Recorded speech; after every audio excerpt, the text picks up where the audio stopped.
Terima kasih Anda masih di Sapa Indonesia Siang. Saudara, minum sejumlah obat dalam waktu bersamaan sudah menjadi ritual bagi banyak orang. Namun, para ahli mengungkapkan perlu waspada akan efek samping jika mengonsumsi obat selama bertahun-tahun. Mengonsumsi sejumlah pil adalah ritual sehari-hari bagi banyak orang. Mulai dari orang dewasa muda yang mengatasi kecemasan, hingga orang dewasa lanjut usia yang menangani kondisi kronis. Secara keseluruhan, 13% orang di Amerika Serikat menggunakan 5 atau lebih obat resep.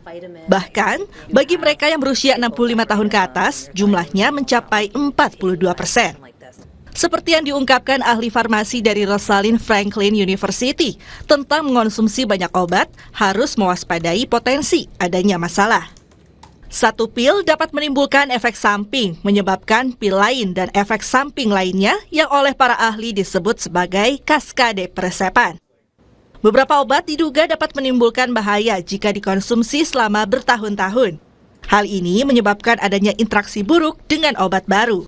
So when somebody's taking lots of medications, it can become very complicated for a lot of different reasons. One is that you are taking all these medications, and even if side effects are happening now, we're not sure which one is causing it, if it's medication related or is it medical condition related. The best thing to have is your most up-to-date medication list, and on that medication list you should have all the medications you're taking, whether it's your prescription medications, your over-the-counter, so even if you're just taking Tylenol, acetaminophen, or Motrin, which is ibuprofen, once in a while, you should have that on the list as well.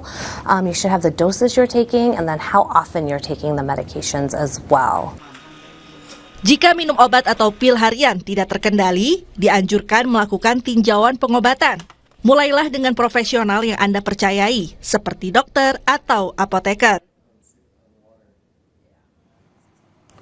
Informasi usai jeda, saudara, seorang pria terekam kamera pengawas nekat mencuri ponsel warga yang sedang tertidur di masjid kawasan Bandara Internasional Sultan Hasanuddin di Maros, Sulawesi Selatan.